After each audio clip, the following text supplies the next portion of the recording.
देखिए, धर्मेंद्र प्रधान का इस्तीफा हो चुका है, जिसको राष्ट्रपति द्रौपदी मुर्मू ने स्वीकार कर लिया है और अब प्रहलाद जोशी को शिक्षा मंत्रालय का प्रभार सौंपा गया है। ये बड़ी ब्रेकिंग न्यूज इस वक्त। मुझे क्रेडिट नहीं चाहिए। तो भैया देखा, कल जैसे ही धर्मेंद्र प्रधान का झोला उठा, वैसे ही प्रहलाद जोशी को नया एजुकेशन मिनिस्टर बना दिया गया। तब तो लल्लन भैया ये तो वही बात हो गई कि खोदा पहाड़ और निकला चूहा। यानी इतनी भी क्या जल्दी थी। इससे अच्छा तो रवि किशन या मनोज तिवारी को ही बना देते। यानी भैया धर्मेंद्र प्रधान ने तो केवल इमरजेंसी का चैप्टर ही किताबों में डाला था, लेकिन ये तो ऐसे ऐसे अध्याय जोड़ेंगे कि किताब खोलने से पहले ही हंसी आ जाएगी। जैसे तेजी से जनसंख्या बढ़ने में कांग्रेस का हाथ है, क्योंकि पहले ढंग से बिजली नहीं आती थी। देश में हजारों स्कूल नेहरू के कारण बंद हो गए, क्योंकि आज भी वो बच्चों को भूत बनकर डराते हैं।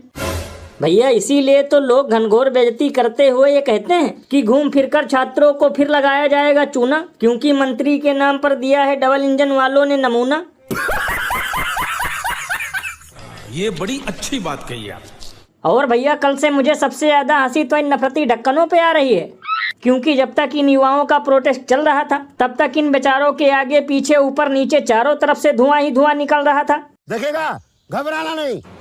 15-15, 16-16 साल की लड़कियां भी पोस्टर लगा करके और कैसे कैसे स्लोगन उस पर लिखे हैं। इससे ज्यादा शर्म और डूबकर मरने की बात सनातन धर्म के लिए और दूसरी हो नहीं सकती। लल्लन भैया या तो इस नफरती ढक्कन ने कल गौमूत्र ज्यादा पिया है या फिर गोबर ज्यादा खाया है। यानी कभी ये बोल रहा है कि मोदी जी का अपमान हुआ है, तो कभी उसी में सनातन और हिंदुत्व घुसेड़े दे रहा है। मतलब बेचारे को ऐसा लगा है सदमा कि पिंकी से बन गया है पद्मा।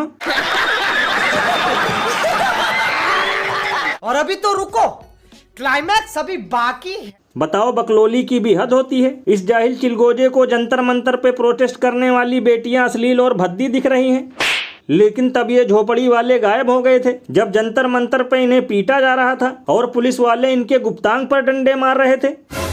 भैया इसीलिए तो इस पर महान कवि बाबा लपेटू दास ने कहा है कि जंतर मंतर पे युवाओं ने डटकर खाए हैं लाठी और समोसे, और खिसियानी बिल्ली अब केवल खंभा नोचे। अरे बाप रे, ये तो धोती खोल रहा है। और भैया सिर्फ यही नहीं, कल से गोदी मीडिया के दलाल एंकर तो बरनौल लगाने के बाद भी शांति से नहीं बैठ पा रहे। यानी इनकी कोयले से भी ज्यादा सुलग रही है। So guys, here's my take on Dharmendra प्रधान's resignation. Point number 1, अगर रिजाइन करना ही था तो पहले कर देना चाहिए था। ये जो फैसला है इस्तीफा देने का, ये थोड़ा देर से हुआ। लल्लन भैया ये तिहाड़ी एकदम सही बोल रहा है। धर्मेंद्र प्रधान को पहले इस्तीफा दे देना चाहिए था, क्योंकि इसने भी इस प्रोटेस्ट में युवाओं को एंटी नेशनल बताया, और यहाँ तक कि इस मुद्दे में भी इसने हिंदू मुस्लिम और शाहीन बाग घुसाया। लेकिन अब बेचारे को थूक कर चाटना पड़ रहा है।